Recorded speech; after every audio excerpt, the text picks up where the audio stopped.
Ribbon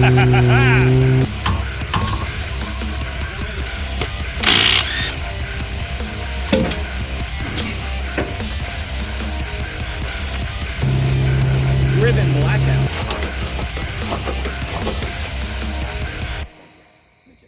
Alright guys, welcome back to Shade Tree Hot Rods, where today we're going to be doing a job that you never really want to do, but it's awesome to know how to do it. We are going to be doing a heater core replacement. We have a 94 F-150. This truck has so many problems, I can't even begin to list it, but it drives. It just doesn't heat now. This is a heater core. It's basically just a little radiator, except it's not designed to cool, it's designed to transfer heat. So, kind of want to butt in here for a second. A better name for this heater core and a radiator is a heat exchanger. Water from your block, right, through your cooling system will come into here. It's hot, there's a fan, and when you turn on your heat, the fan blows or sucks, I don't really know. It moves air over this and it takes the heat out of it. Technically it's cooling, but it's pulling the heat into the cabin to heat you up. How do you know that your heater core has gone bad? Well, there are a couple of ways, but I'll tell you the way that I know. My passenger floorboard is soaked with water and it's been losing coolant for a while, and I finally found it. It's busted. This truck has done it before. That usually happens when it gets blocked up and there's a lot of dirt. This is what we're gonna be using, okay? I'm probably gonna need a screwdriver or something, but really for the hoses and all that, it's just gonna be these different types of pliers in order to squeeze the hose clamps. We're gonna be putting some Blue Devil radiator flush in it. I've never used it, but it says it's #1 in the country and it's easy to use, so it's perfect for me. Let's show you where the heater core is on this truck. So on this truck, these two little outlets right here are your heater core, your inlet and your outlet. They come from these 2 points right here. This one comes to here. I'm pretty sure that's your pressure side. Don't quote me on it, but I'm gonna say that. And then this little bit down here is gonna be your low pressure side. Otherwise it comes in through here, out through there. I think that's what we're gonna do. That's what we're gonna work with. I've already disconnected, I've already blown it out. It was a bunch of dirty, dirty water. But in order to not have this problem again, I'm gonna do better than last time. I'm gonna drain the radiator. We're gonna put some new water in it. We're gonna let it run 10, 15 minutes, cut it off, drain the radiator again, and then we're gonna put some that Blue Devil radiator cleanser in there. Now, it does say to let the heat run for 10 minutes or whatever, but that's to clean the heater core. We're not doing that because we already know this heater core is busted and I don't wanna just drip all that stuff back in. This heater core is gonna be clean. Fingers crossed, should be clean. All right, so whenever you're draining your radiator, it's going to make a mess. That's just how it is, unless you are much better than I. We'll say that. Anyways, we got a drain pan right here because what you're looking for is this right here. This is called a stopcock, okay? Hilarious name, yes I know. Let's be real here. We're adults. So, all it is a plug. You're gonna open it up, coolant's gonna fly out of it, and it's gonna go into your drain pan. Alternatively, all over your floor or garage or driveway, whatever. So let's just undo that. Now it's not gonna fly out right now because there's a vacuum. We need to remove this. So I'm gonna remove this while showing you guys what happens. Huh, nothing. I think this thing is really blocked up. That's not good. We're just gonna remove the lower radiator hose now because I think that's what it's gonna take. Where is the lower radiator hose? Oh, there it is, right there. That's our lower radiator hose. So we're gonna take maybe like an 8 or 10 millimeter, undo that, undo this right here, pull this hose off. Jeez Louise. No, no, gravity. Gravity has forsaken me. Okay.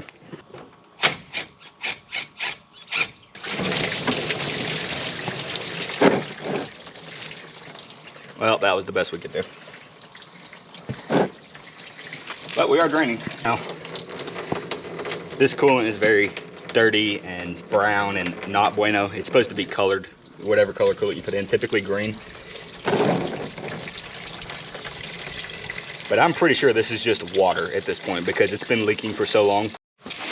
So you can see this is the stopcock that I took out, and you can see all this muck. I mean, that right there is literally just filled with dirt and stuff.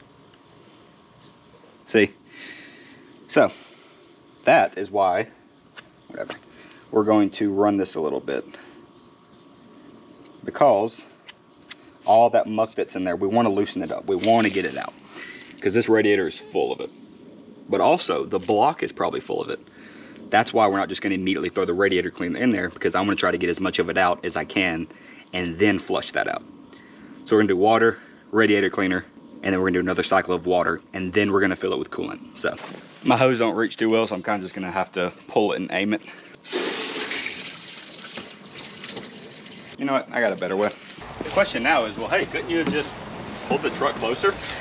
Yes, if I knew how to plan ahead. So you see all the bubbles that's coming out of this. So I'll fill it up to there, and then it dribbles down. Why is that happening? Well, air's being pushed out. Your fill point is supposed to be at the top of your cooling system. That way air can work its way out. You can see all these little bubbles that are coming. I'm gonna have to tell you this before I do it because it's gonna be kind of loud. What you wanna do now is run it. You wanna run the vehicle, because as it gets the temperature and the thermostat opens, it's going to cycle it through the block. Now, because we dropped the lower radiator hose, there's gonna be some air in the block. So this is gonna continue to go down.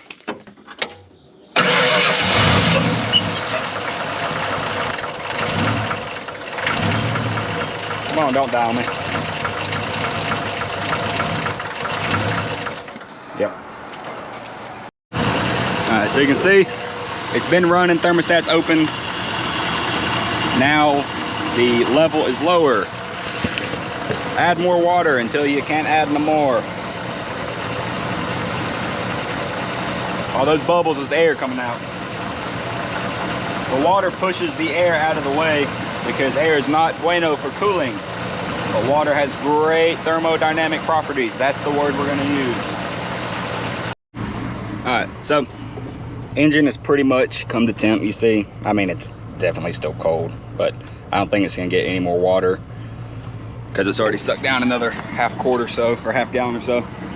So I'm gonna cap the radiator again. See, it's still pretty full. Throw this cap back on there, let it build pressure. And I'm just gonna manually hold the throttle, just a little bit of throttle. I'm not gonna sit here and rev bomb it to the moon, but something like, I don't have a tag so you can't see. Giving it some throttle, gonna let it circulate. Give it about 5-10 minutes, then we're gonna flush it all again. All right, truck's been running for a few minutes. We're gonna go ahead and drain it. I hope that if I take off the lower radiator hose, I mean, it may explode out of there too, but once I do that, there's not gonna be as much pressure and I can take the radiator cap off and I don't burn myself. Let's find out. Oh yeah, I don't know how well you can see it, but that stuff is dirty. It's also steamy. Everything is hot. If you have time, let everything cool down, like a little bit. You know, you don't want everything to set back down, but this is a good start. It says you only gotta do one flush with water, so we're just gonna do the one flush because I think doing the water, doing that flush and doing another water flush to get everything out, and then adding coolant, I think it'll be plenty. So that's what we're gonna do. Now we're just gonna repeat the fill it up, let it run. Well, actually no, we have to put this in there now. We're gonna put this in, then fill it up with water, then let it run for 10-15 minutes or so. And drain it again. Child-proof locks are my enemy, because I'm a child.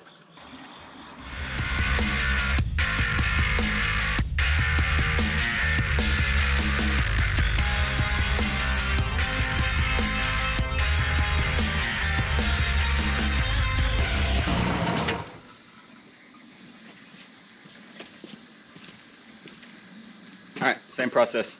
Lower radiator hose, drain everything out, put water in, do it again. We'll get there after that. It appears my containment tank is full. So we're gonna have to transfer that into another thing, another container that we can safely dispose of it. While we're here, we're gonna go ahead and try to clean some of this gunk off of the radiator cap. And you can see, I mean, it's supposed to be kind of metal and it's all brown and rusty and dirty and icky. So we're just gonna get most of it. This thing's never gonna be perfect. It's all set in. I'd have to take like a wire brush to it or sit here for hours. I say hours, like 20 minutes probably at the most, just cleaning this off, but we're just gonna get most of it off. The good news is the stuff that came out was actually kind of clear. It was still definitely brown tinted, and that's why we're going to do another flush with water. But it is mucho better. I mean, it's still got some room to go, so we'll be able to get away with another one. But I mean, all this material and rust and dirt and not bueno for a cooling system, guys. Not bueno at all. Anyways, one more time. Last time we're going to drain it. And I want to clarify something. If your vehicle is hot in any way, and I don't just mean overheating, I mean normal operating temperature, don't just pop the radiator cap off. You know, we've seen the videos, steam geysers and water just shooting out. This is pressurized, okay? If you look on top, it always says, do not open hot, yada, yada, yada. It is hot, but that's why we're popping the lower radiator hose off, because any pressure is going to go away from us, not in our face. Because if you're right here and you open this up, right here, 2nd degree burns, maybe 3rd, I don't know, not a doctor. Not good.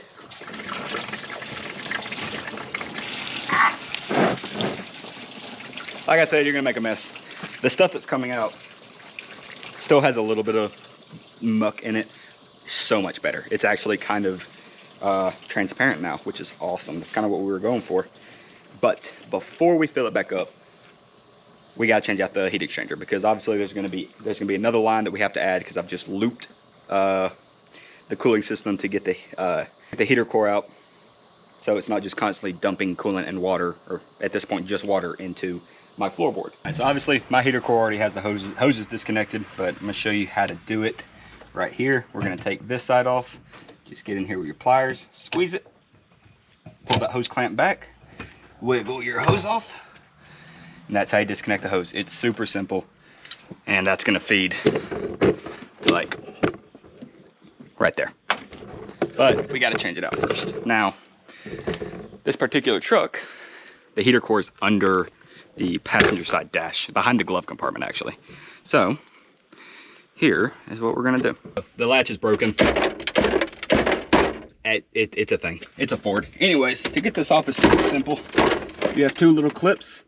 You find the hinges, you just push up on the clip, kind of wiggle it a little bit, get it nice and off. This side is tricky. Oops.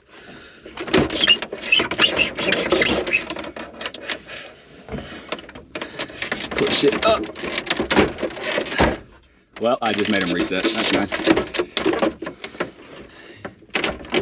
Push up and get the upper guards out. This comes off. Now the next question is, where's our heater core? All right, so there's a couple things you got to remove. You have 2 8mm screws right at the bottom, easy to find. You need to take this off. That's a 6. Of course it's a 6. Why would it be the same size? Remove this. We're going to unplug it just so it's out of the way.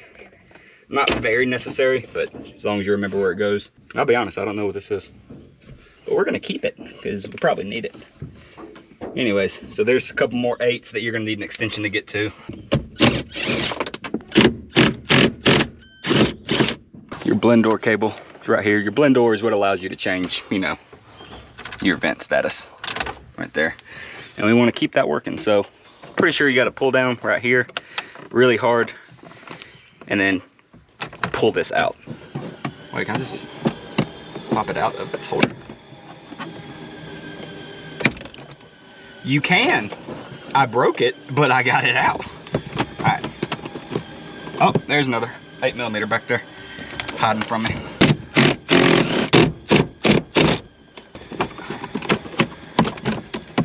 Ta-da, heater core.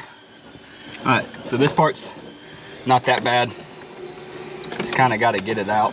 We're gonna push from the hoses on the other side. All right, so I think I've given myself enough room that I can grab it on the edges here and get the nubs through. There we go. Now I just got to get it out somehow. Oh, I got to do this plug.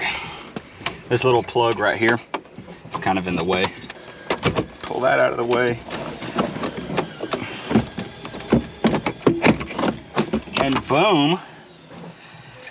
Now it doesn't look bad, but it was very, very filled with stuff. One of these vanes, I mean, these are just it's been hit, probably when I put it in, but it's got a leak somewhere. Let's see if we can pour some nasty out of it. Yeah, that's not good. Got our new heater core. Move this out of the way. Slippy this up in here. You kind of just got to work it in. Try not to damage your fins too much, because you may end up doing what I'm doing 5 years later, replacing it again. And you just got to get it up over the lip, and it should just go through the holes with a nice little, push like that. Okay, now we have this here stuff. Take this off, it's sticky, and I think I kind of just want to run it around the seams of it. I could probably put it where the screws go, because the screws are obviously just going to go right through it. So that's what we'll do. So let's start down here. These studs just push right through it. What this will do is give us a better seal if done properly. That's the key word there, done properly. Okay, now it's starting to come down pretty good. We're gonna take a quick break, let the rain subside. Well, got that taken care of. Let's fill her back up. Well, let's connect our hoses first. That's an important step. And then let's fill it back up with coolant. So we're gonna slip this right here, like so. Yeah, come on. All right, and then we're gonna slip it on to the right one, if I'm not mistaken. Snug fit. Take your handy pliers. So remember, you're just gonna squeeze and slide. Put that right there.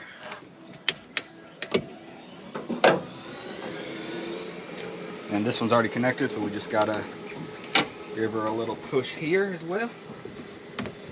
Oh well.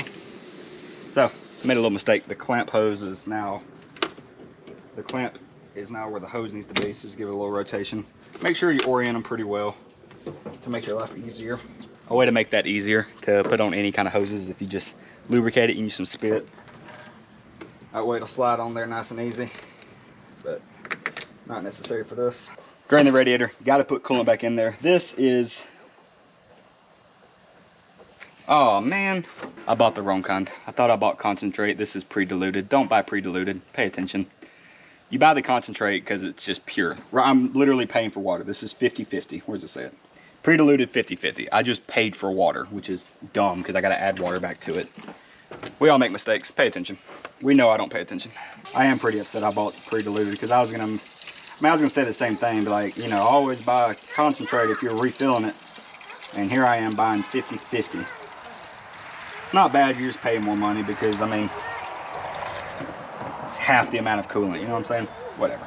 It'll be all right. So now we're gonna start it back up, let it get back to temp because the truck has cooled off at this point, but we're also going to turn the heater wide open just to make sure that it's getting through to the heater core. And that's a way to verify. If you're not getting heat or you got a leak under your dash of coolant, your heater core is probably bad. I mean, if you're not getting heat, that's not the only indication, or the heater core isn't the only problem. There's a variety of things, but if you're also leaking coolant under your dash, which is where a lot of heater cores are, that's probably your problem. All right, so got it topped off. Everything's pretty good. Our coolant was still nice and green after circulating a few times, which is awesome. That means we did some good cleaning. But that's a heater core. It's not a fun job. There are definitely cars that are worse. I know a first generation Miata, you have to remove the entire dash, and some of these new cars, probably the same thing. But this one, there's enough space. They had some room to work with. They made it kind of easy. Until next time, we've been Shade Tree Hot Rods, and we'll see you later.